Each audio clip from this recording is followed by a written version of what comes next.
The Tulsa Race Massacre is considered the worst act of racial violence in American history, and the deadliest domestic terrorist attack in U.S. history. The 1921 event was marked by mobs of white residents, some appointed as deputies, and armed by city government officials, to target black residents and destroy homes and businesses. The attackers burned and destroyed more than 35 square blocks of the Greenwood district in Tulsa, Oklahoma, at the time one of the wealthiest black communities in the United States, colloquially known as Black Wall Street. The affluence of the Greenwood district came about when black military servicemen returned after World War I.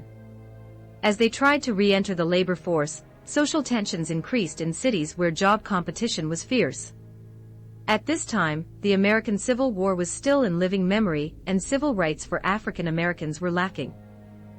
In the early 20th century, lynchings were common in Oklahoma, as part of a continuing effort to assert and maintain white supremacy. The Ku Klux Klan was in resurgence after the 1915 film The Birth of a Nation.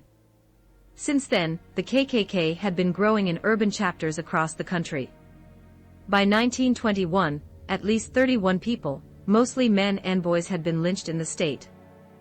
Despite this, black veterans continued to push to have their civil rights enforced, believing that they had earned full citizenship as the result of their military service.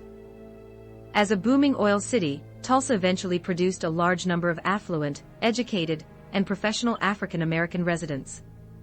The district of Greenwood became so prosperous that it came to be known as the Black Wall Street.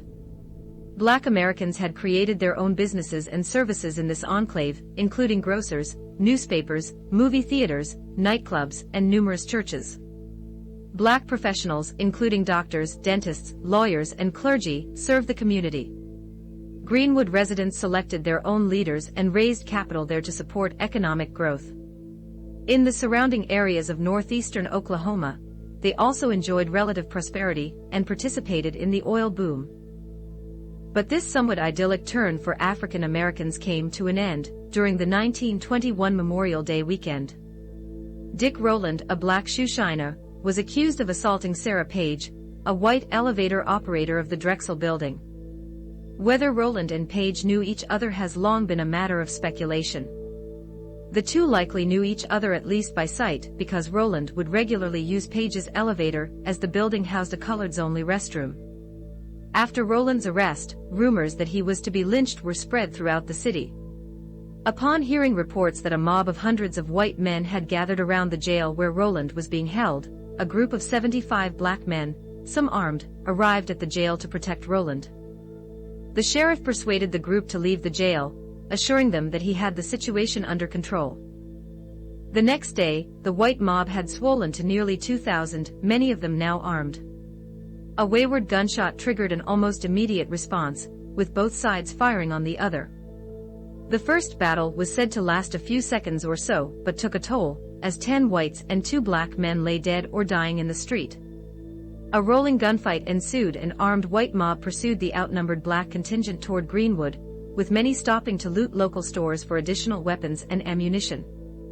Along the way, bystanders, many of whom were leaving a movie theater, were caught off guard by the mobs and fled.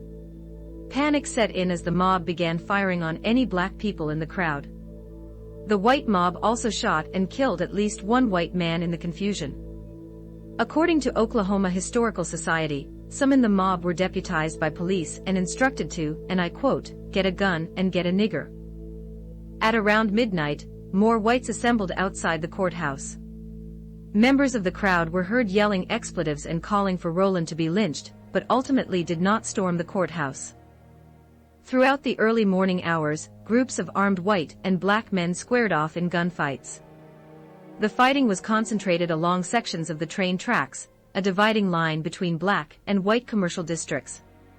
Small groups of whites made brief forays by car into Greenwood, indiscriminately firing into businesses and residences.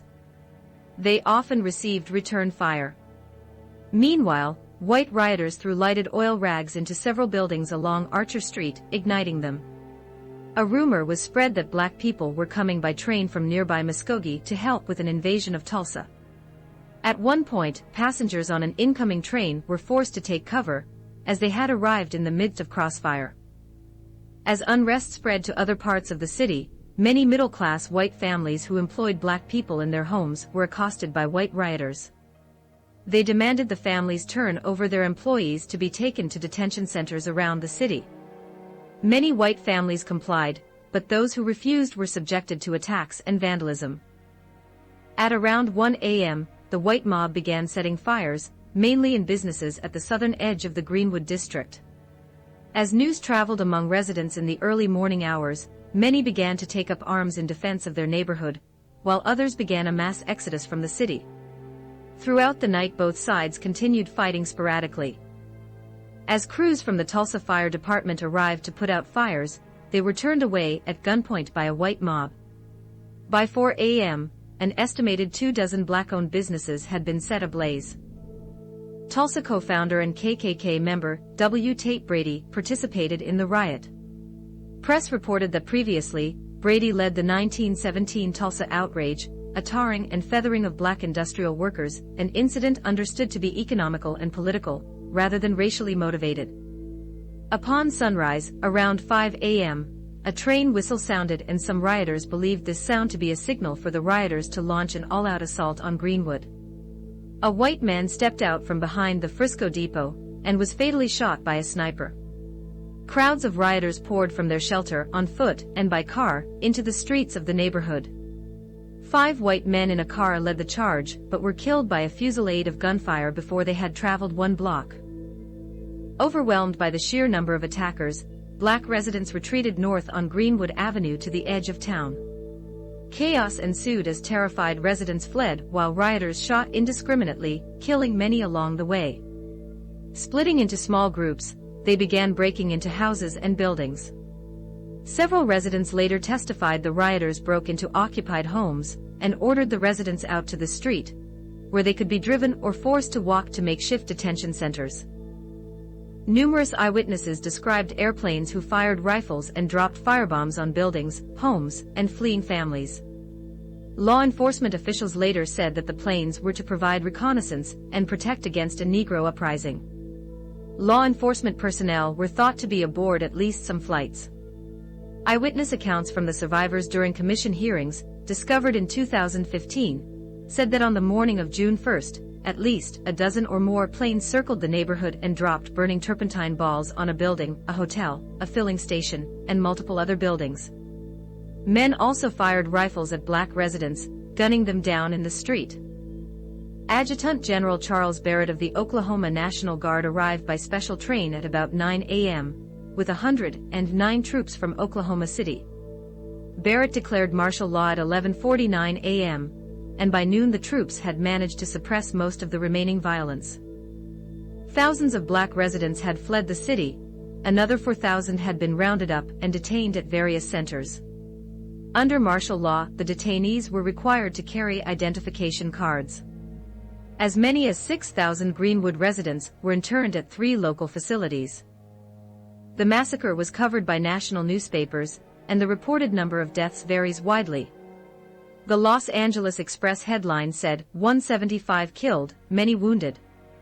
The New York Times said that 77 people had been killed, including 68 black people, but it later lowered the total to 33. The Oklahoma Department of Vital Statistics put the number of deaths at 36, with 26 black and 10 white. There were no convictions for any of the charges related to violence.